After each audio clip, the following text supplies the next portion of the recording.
Ayaka,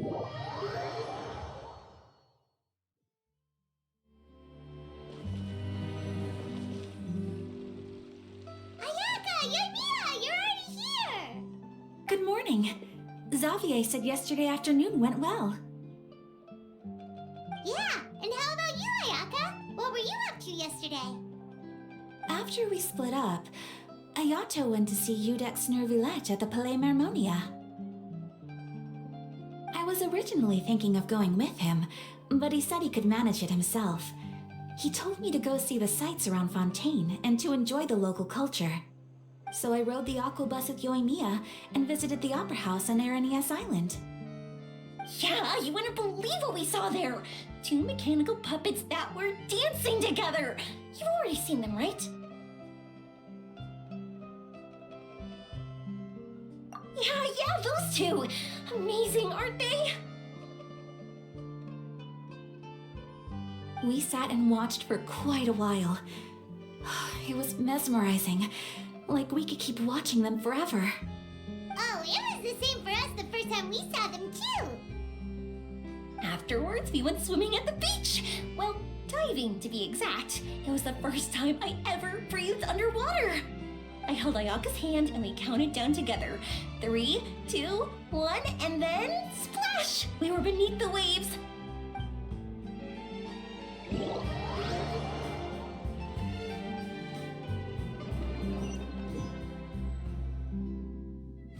At first, I didn't dare to open my mouth.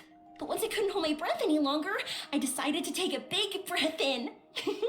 Turns out the water wasn't as salty as I imagined. It didn't really taste like anything at all. Before I knew it, I was breathing like normal down there. It was an amazing feeling. Ayaka said I was too nervous and needed to loosen my grip. She got used to everything way faster than I did. I knew that the Traveler could do it, so I had no doubt we could do it too. That helped me feel at ease as soon as we dove in. The underwater world in Fontaine truly is beautiful. I love seeing the Romaritime flowers blossoming underwater, like little candles lighting up the streets at night. Yeah, and there were so many creatures that we've never seen in Inazuma. Like those fish that shimmer like a sword blade. Whoosh! Oh, and those big fish that call when they see people. Ooh. Oh, you mean Hunter's Rays and Blubber Beasts. I just love the name Blubber Beast. Just wait till Pops and the others hear about this. They probably won't believe a word I say.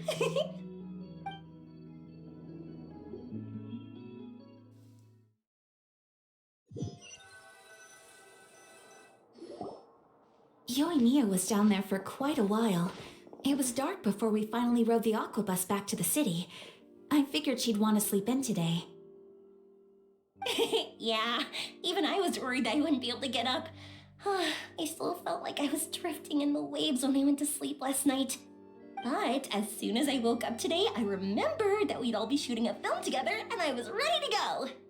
Speaking of the film, where's everybody else? My brother and Xavier were speaking to the restaurant owner about using the place as a filming location. They should be here soon. As for the others, We're here. Please excuse my tardiness. I just finished the Special Patrol's 6-mile morning jog. Wait, 6 miles? I'm so tired. I heard you all chatting, so I decided to come down. I sure could use some of that endless energy everyone else has. Good morning, everyone. Morning.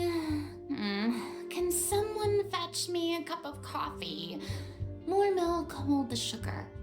Sure, I'd be happy to do that for you. No, you can't go anywhere. Please, have a seat over here so I can get started on your makeup. The last thing I want is coffee stains on my costumes. I can get the coffee. It's the perfect job for an assistant.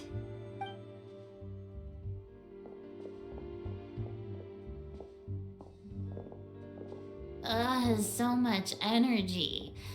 Seriously, what's her secret? Oh, Yoimiya's always like that. But you sure look exhausted, Farina. used to waking up so early, huh? Of course not. I spent the whole night reading the novel from cover to cover, marking sections that either need to be omitted or adapted. Wow, Paimon didn't expect you to be so thorough. Well, I was the biggest star in all of Fontaine after all. It takes more than just a pretty face to earn a reputation like that. I know how to get serious when the situation calls for it. I went all out when I was acting as an Archon, so why wouldn't I do the same for my own life? Here's your coffee, Director Farina.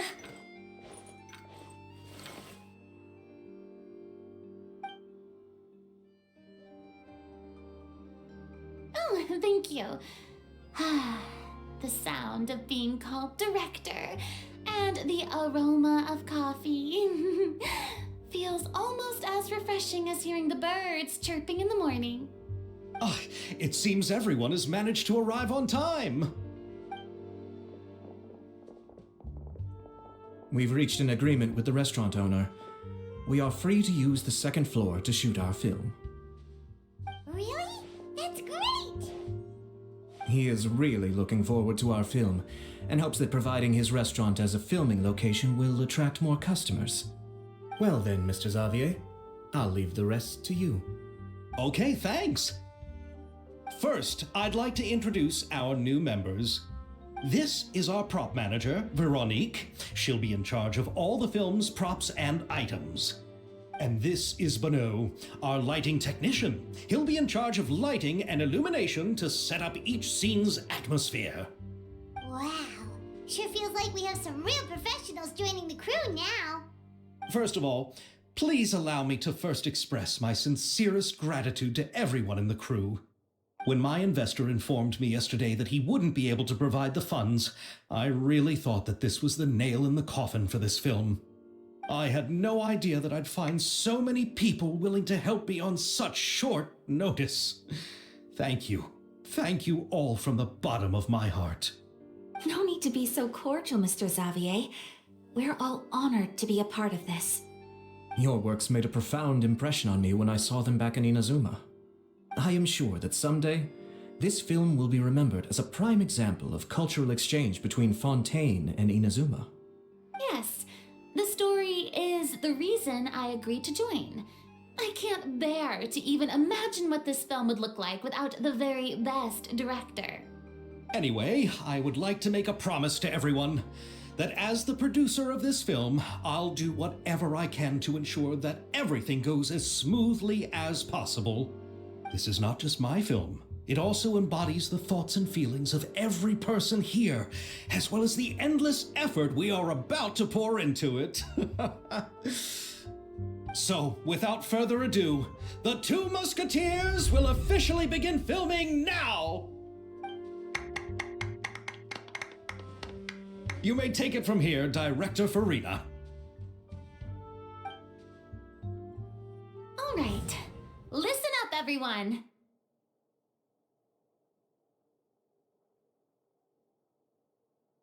The first scene takes place when the two young musketeers are living at the Baron's home, still unaware of all that is about to happen to them. We'll need props and lighting to set the scene. Our lead actors can go get their makeup done, and extras, please take this time to go over your positions. Whoa, seems Farina's really kicking things into gear as the director. Is everyone clear? I don't want anyone traipsing around the set like umbrella finches. All right, cameras will start rolling as soon as the set is ready. Let's make a film that'll make some serious waves in Fontaine. Not the kind of waves that drown people. I mean, the good kind of waves. Seems like she's still a bit traumatized by that. Anyway, let's go see if there's anything we can do to help.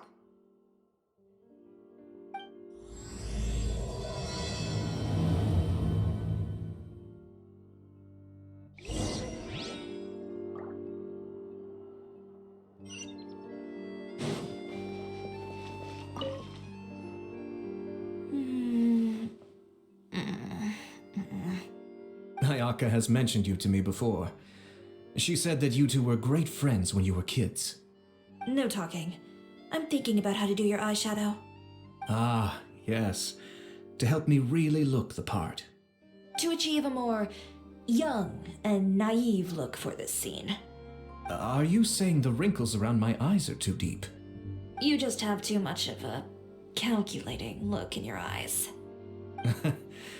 You sure don't mince your words. It seems you really haven't changed much. Quiet.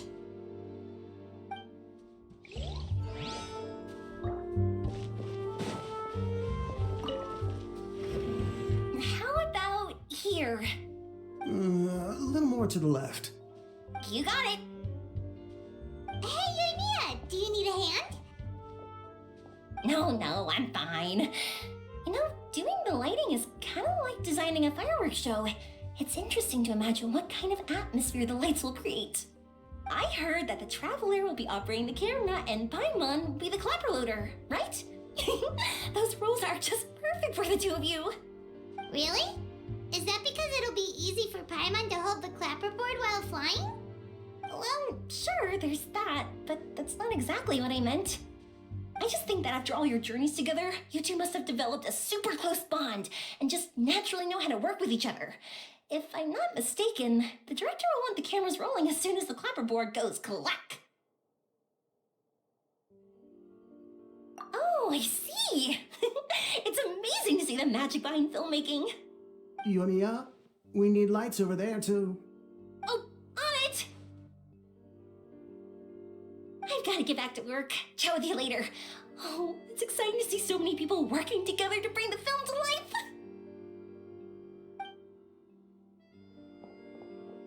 Seems like Yoimiya's really getting into it. But she was right. We do have a super close bond, don't we? Paimon's really happy to hear that.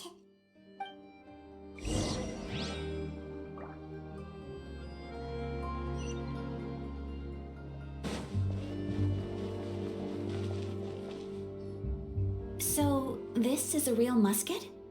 No, it's just a prop weapon. Not bad. Have you seen a real musket before? Only in books and newspapers. I made this one based on the relative shape and proportions I saw in reference images. When we're filming, some special gunpowder will be applied around the muzzle, which will help create the flash and smoke effects of a real gun being fired. Which means it'll be up to the actors to portray the recoil. That's right. The sound effects for gunshots will also be added in post-production. Thank you, Veronique. I think I know where to start now. However, the musket's gears and firing pin could still use some work. Adding some wear on the metallic components will make them appear more realistic. Also, be sure to rub the muskets with some oil each time before we start shooting. That'll give the impression that the firearms have been well maintained. Good point. You seem to know a lot, Miss Chevrese. I assume you use these types of firearms on a regular basis? Yes, I perform routine maintenance on my weapons every day. Just like we as people need to eat and sleep, muskets need to be cleaned and maintained. I also perform similar care for my sword every day, and familiarize myself with its shape and weight, to the point where it feels like a natural extension of my body. Yes, this way, our weapons will never betray us in the heat of battle. Yes, well said. It seems we have the same philosophy on this topic. Oh, sounds like they found a common interest to talk about. Though these props differ from the muskets I use, I can still give you some pointers. Good. I look forward to your instruction. First and foremost, never point the weapon at anyone, regardless of whether it's a real or prop weapon or whether you're holding it or it's on the table. This holds for any time when you're not actively engaging an enemy. Okay, understood. When aiming the musket, extend your arm so that it's level with your shoulder and use your eye to look down the weapon's sights. Like this? Not bad. Now, try saying your lines. This is the end of the road for you. Good. Now turn your body a little. That way, you'll give your enemy less of a target to work with. And relax your shoulders. Here, allow me to demonstrate. This is the end of the road for you. Huh. Excuse me, Miss Chiori.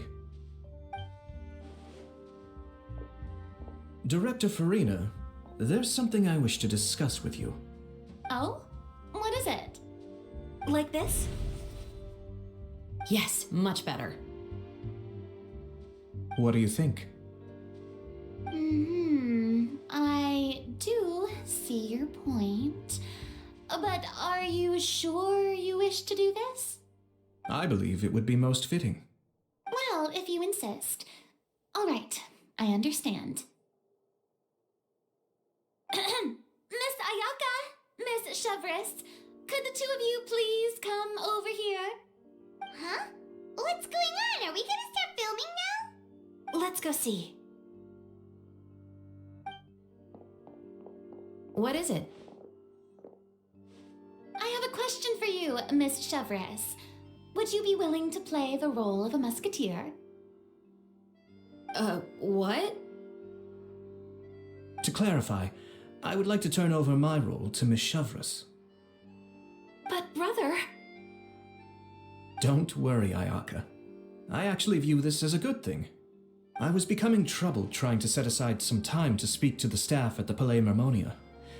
I would like to have some conversations about the cultural exchange between our two countries, and I've heard that the bureaucratic process here can get rather complicated. Now I will be able to focus on my work. Besides, you also know that I'm not really one for public performances. Are you really sure? From a director's point of view, I also felt like the relationship between the two musketeers in the original story could be improved. The older brother in the story plays the lead role with his overbearing character, but this causes his character to overshadow that of his sister, and the theme of the two supporting and relying on each other isn't conveyed very well.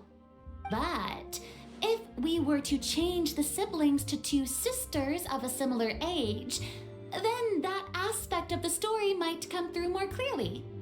Also, I've seen you instructing Ayaka. That cold and dignified personality is exactly what we need for the older musketeer. Of course, even with all these insights, the decision should still be made by Miss Chevrese. Chevrese mentioned that she really likes the story, right? Paimon bets that she'll take the role. All right, I'll take the role. Good. It's decided then. I'll get started on making edits to the script.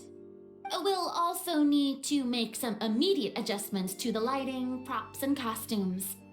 Oh, I have a feeling that our adaptation will be even better than the original story. You're doing a great favor for me, Miss Chevrese. You have my gratitude.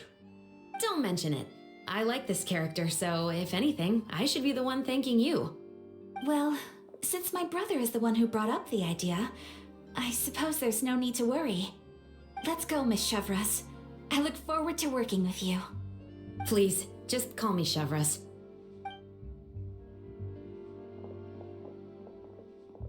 Seems like you're really going out of your way to solve the problem I was having with your makeup. Surely you jest, Chiori. I assure you that I was mostly motivated by a desire to spend more time on formal business. Oh, come on. You really think I'd buy that? According to what I've heard from Ayaka, her brother is someone who can juggle 10 different matters at the same time. I'm sure you have other reasons for backing out. Perhaps. Ayaka always said she wanted to go out and see more of the world, just like the Traveler. But I feel that she needs not only to see other nations, but also to make some different kinds of friends. I think it would be harder for her to make new connections with me constantly by her side. I would like to give her some space. Alright, go on. Spoil her some more. Ayato, it's too bad you're stepping down from the role. Paimon really wanted to see you act as a musketeer.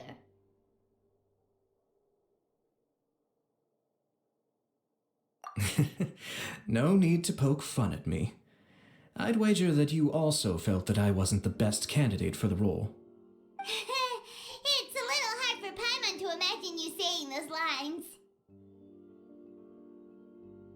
Yes, I've made an appointment to meet some people from the Palais Mermonia. Now, I will have some more time to prepare. Traveler, get the camera ready. Paimon, get the clapperboard. Actors, to your positions.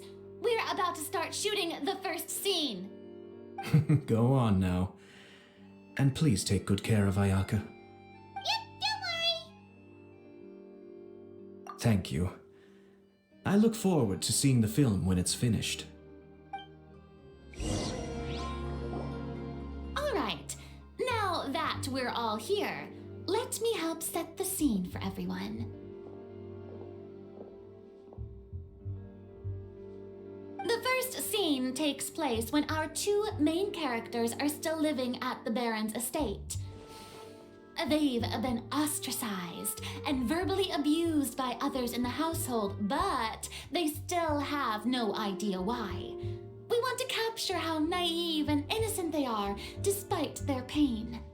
Chevrese will be playing the role of the older sister, Tulip, and Ayaka will be the younger sister, Iris. Be sure to get close-ups of the main characters at the right moment. Silence on the set! Lights, camera, action! Let's go! Tulip, Mother's been out for quite a while now. Perhaps she went to pick some flowers on the way home. You know how she loves flowers. Iris, Tulip, I'm home. Mother, you were out for so long, we were beginning to worry about you. I'm sorry, but I'm back now, safe and sound. Here, I brought your favorite treat, apple turnovers. Mother, what are those bruises on your hand? Huh? What bruises? Oh, I must have bumped into something while I was working yesterday. But I didn't notice them this morning. Then perhaps they're from when I accidentally tripped when I was out just now. By the way, did you have fun playing at home? What's the matter, Iris? Well, we've realized that no one really wants to play with us. They even took Iris's doll and spat at us. And they even called us names. They said we were... Shh, it's all right, don't worry. Girls, listen to me. It doesn't matter what anyone says. Don't listen to them. No one can define you with such words. You both have wonderful lives ahead of you. Just like your names. You will both blossom like beautiful flowers. Maybe your time to blossom hasn't quite come yet, but one day, you two will bloom more beautifully than anything else. Don't let the soil you're in now ruin your future beauty. Understand? My dear daughters. And cut! Not bad. The actors' emotions were all on point. Let's keep that take. Also, if our clapper loader could avoid shouting at the start of the scene next time. Oh, got it. Great. I was a little worried that my nerves would get the better of me. What about you, Chevrese? I felt fine. The lines weren't too difficult at all. Seems like Farina must have adapted the role nicely. You two were great. I couldn't tell it was your first time acting in a film. You should have more confidence. Thank you for your encouragement. Positions, everyone! We'll move on to the next scene after we try a few more camera angles.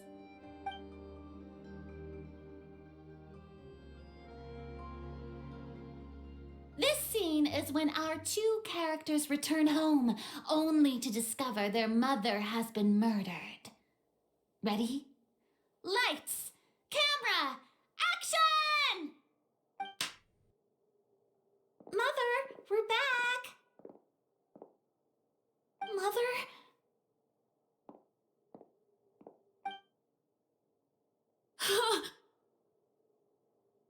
What's wrong, Tulip? Iris, stay away! Huh? Why? What's...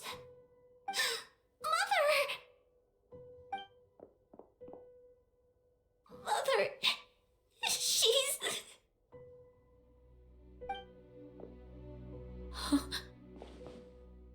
There's poison in this cup.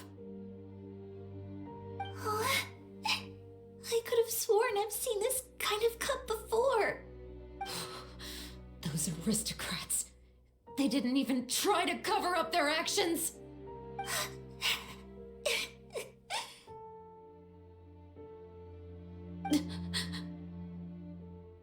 Iris, we need to leave this place. Leave? But now that Mother is gone, where can we even go? Anywhere. All I know is that we can't stay in this house. But are we just going to let them get away with this? We'll have our revenge, I promise you. Just not right now.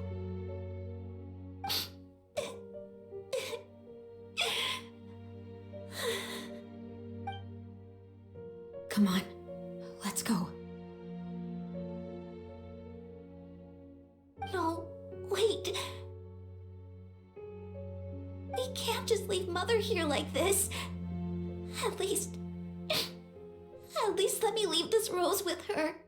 That's why we went out in the first place. To buy her this flower. All right. Goodbye, Mother. We'll avenge you. Someday. And cut! Beautiful! Great performance! Oh my, you're so amazing, Ayaka! And were those real tears I saw? How did you do it? I was surprised too. Thank you for the kind compliments. Actually, as soon as Director Farina said action, I told myself not to think about anything.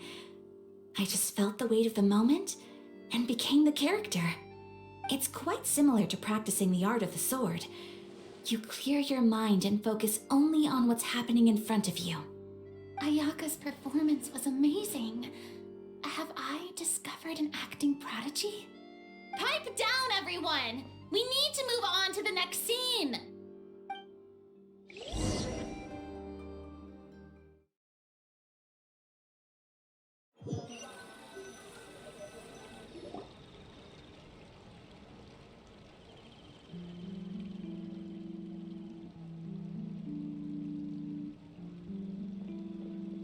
Huh?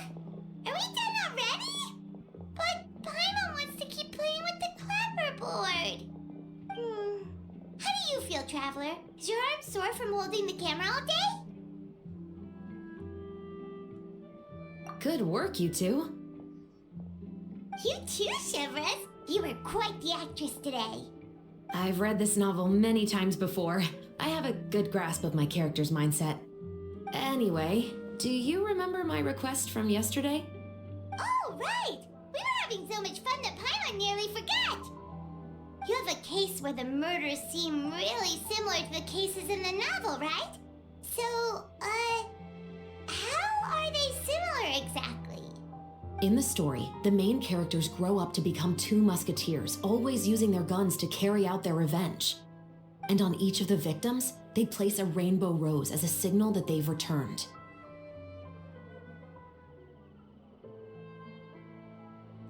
Yes, that's correct. We found rainbow roses just like in the novel.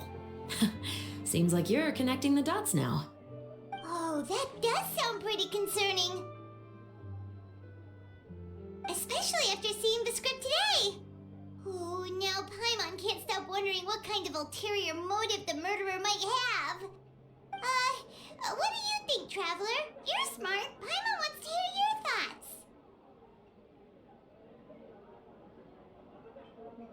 Good. On behalf of Fontaine's Special Security and Surveillance Patrol, thank you for your dedication to justice. There's no time to lose. We should start investigating right away. Follow me. Huh? Right now? Well, we just got done filming all day. Paimon's so tired. The most valuable intel always comes after nightfall. They are like small, remote islands in the middle of the sea. If you don't stay vigilant, you will pass right by them in the fog. That's how one of my favorite books always puts it, at least. So, where are we going right now? Let's start by checking out some workshops that sell mechanical components. If the culprit is making their own weapons, it's very likely that they'll visit those sort of places.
Welcome to LeChaux's Clockwork Workshop. How can I help you? Hello. I'd like to know if anyone has purchased some special components lately. Special components? Sorry, could you be more specific? I mean the kind of components that aren't typically used for clockwork toys, but for firearms. Huh? For firearms? No, we don't sell those sort of things here. Don't misunderstand. I'm not here to cause any trouble. We are merely investigating a case, and we're hoping that you could cooperate. Well, to be completely honest, I'm not even sure what kind of components that would entail. Has anyone ever purchased components here as an individual rather than on behalf of an organization? We have a lot of customers who buy toys, but those who buy components are all regular customers who buy in bulk on behalf of their organization. Is that so? I understand. Thank you for your cooperation. You're welcome. It's the least I can do.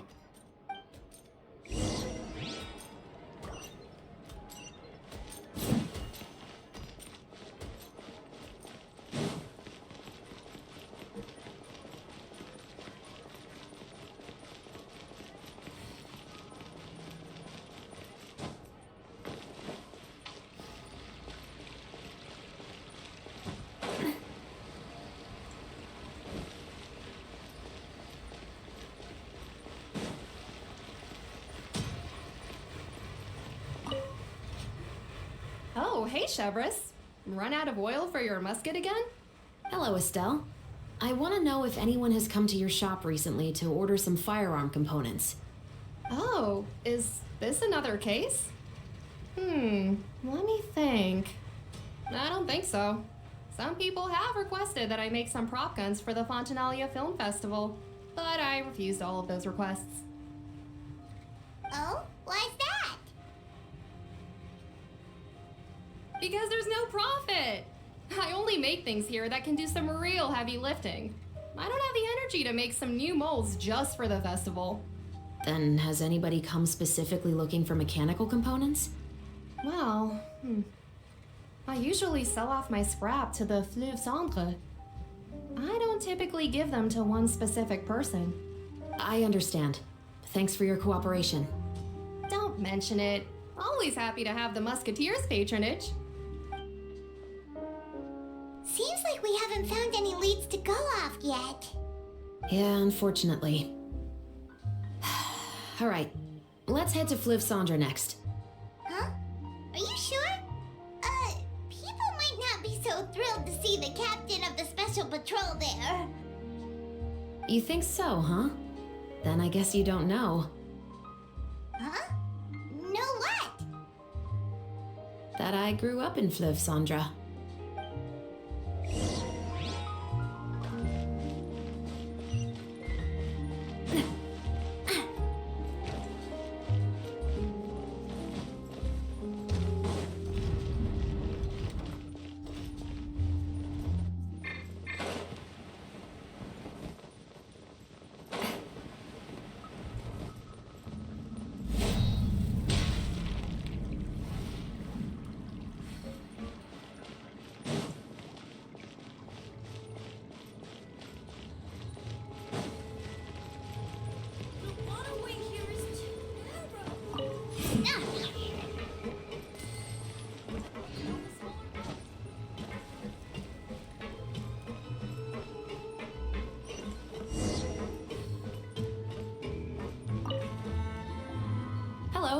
like to ask some questions. I don't know anything. Don't worry, I'm not here to arrest anybody. You say that now. It's the truth. Here, take this as my guarantee. Wait, did Paimon just see what she thinks she saw? Is the captain of the Special Patrol bribing a citizen?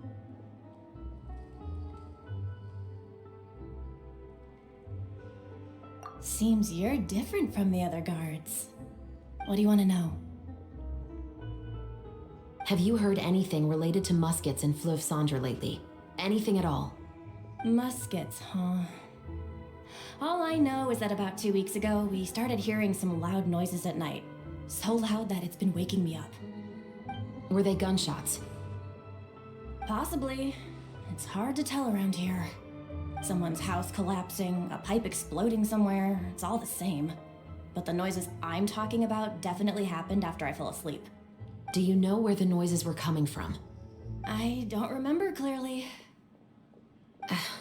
Is it that you don't remember, or that you need to think about it some more? You tell me. Then please, think about it some more. She's giving her even more Mora! The noises came from the end of the Southern Waterway. I came out and had a look for myself when I wasn't sleeping well, but I didn't dare get too close. That's all I know. All right, I'll take your word for it. Thanks for the pâte de fruits.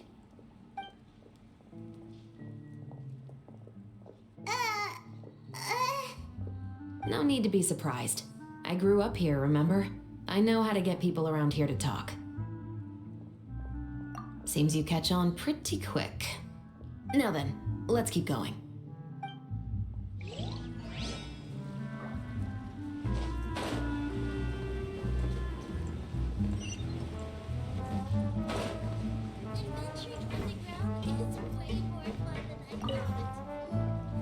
It's been a while, Tetro. Please, just get on with your request. I want to know if you've heard anybody talking about muskets lately. Information isn't free, you know. I've heard that bandits have been extremely active in the countryside recently, and they've been affecting the delivery of goods to Poisson. I can allocate some more manpower to help out with that problem. What do you say? You're still as helpful as ever. One of our men got drunk at dinner about a month ago and lost his gun. 3 days later, it turned up in the corner here. What's weird about that? He just forgot where he put it, right? This is Fleuve Cendre, my friend. Anything of value left in the tavern won't ever make it to the next day. But that gun turned out to be an exception. It didn't get any new wear and tear on it, and didn't even appear to have been fired. We were quite mystified as to what could have happened. I suspect it came back because the weapon was already known to the guards. You mean, a criminal was afraid the Marechaussee Phantom would use the shot marks to track them down? Maybe. But if that's the case, the culprit really took great care to avoid getting caught. I didn't say anything about a criminal. In Fleuve Cendre, knowing who was killed is as easy as knowing what clothes you're wearing today. It's the guy living in the east side, isn't it? I've never liked him. Every time he's here, he just orders a drink and sits there with a nasty look in his eyes. So, who was the one who lost the gun in the first place? Don't bother. Even if you ask, he wouldn't admit to owning a gun to some strangers. Not to mention the captain of the Special Security and Surveillance Patrol. He's right. I know you grew up here, Chevrese. Even though you're on good terms with the Spina, you've still been gone too long. Not many people know you here now, and a lot of people don't like the Special Patrol. I know. So take my advice and don't show your face too much around here. It's for your own safety. I'll come and go as I please, and I'm afraid I'll be appearing more often due to my work. All right. Don't say I didn't warn you.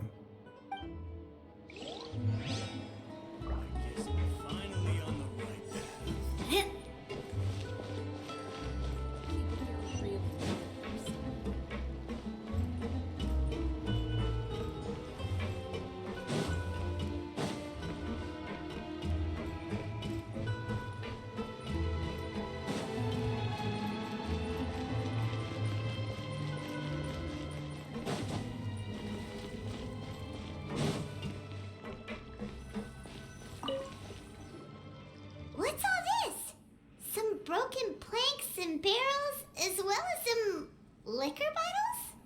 Yes, but have a closer look, Paimon.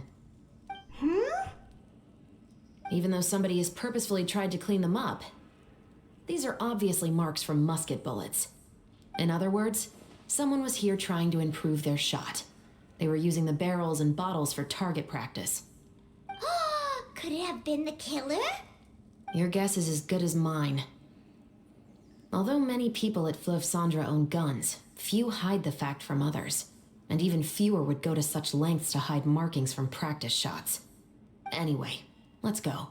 There might be more to this.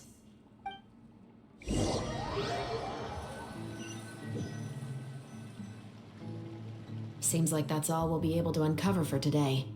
Paimon feels like we managed to learn a lot more here than up on the surface. Yes, assuming that everything we found is indeed connected to our suspect, then their timeline was probably something like this. A month ago, our suspect found a gun and took it home to disassemble it. Once he'd figured out its mechanics, he brought it back.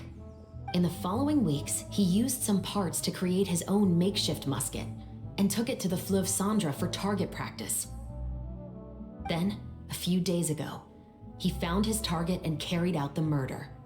Once the deed was done, he left a rainbow rose on the body, just like the scene in the novel. That all makes sense to Paimon, but we're still no closer to figuring out the killer's identity. The deceased was a resident of Fleuve Cendres. It's said that he was a poor, solitary man. Yeah, that's also something I'm trying to figure out. If we are indeed following the novel, and there's a story behind the murder, then this murder should be an act of vengeance. But according to our investigation, the deceased didn't have any enemies. He was no saint, but no one's heard of a rival who hated him enough to shoot him dead, much less care to leave a rose on his body. What message is the killer trying to convey, and to whom exactly? We've thoroughly investigated that possibility. He claims to have spent the whole day at the Opera House on the day of the murder, and the staff there have confirmed his account. Okay, so he has an alibi. Not only that, he lacks a credible motive as well. He has a family of his own, and both of his parents are still alive. I've looked into his records. He was adopted at the age of 6, and all the proper procedures were followed. There are also records of him at an orphanage before then. In the story, the mother of the 2 musketeers was murdered after the children turned 10. Of course, he could have changed the children's ages, but I don't want to assume anything without evidence. More importantly, I've also had a chat with him in person. He didn't seem like the kind of person who would pull the trigger to kill a man. Then, what should we do now? We have all this new information, but it doesn't help us move forward. Investigations take time. I didn't expect us to catch the culprit in just a single day. How about this? Let's spend the next few days filming with the crew. We can continue the investigation once we're done with the film. I'm sure that given time, new leads will present themselves. Wait, but weren't you saying Intel is like small, remote islands in the middle of the sea just a moment ago? Wouldn't you just miss them if you were to stop looking? Ah, but the book had more than one reference to the islands, Paimon. Oh? What else did it say then?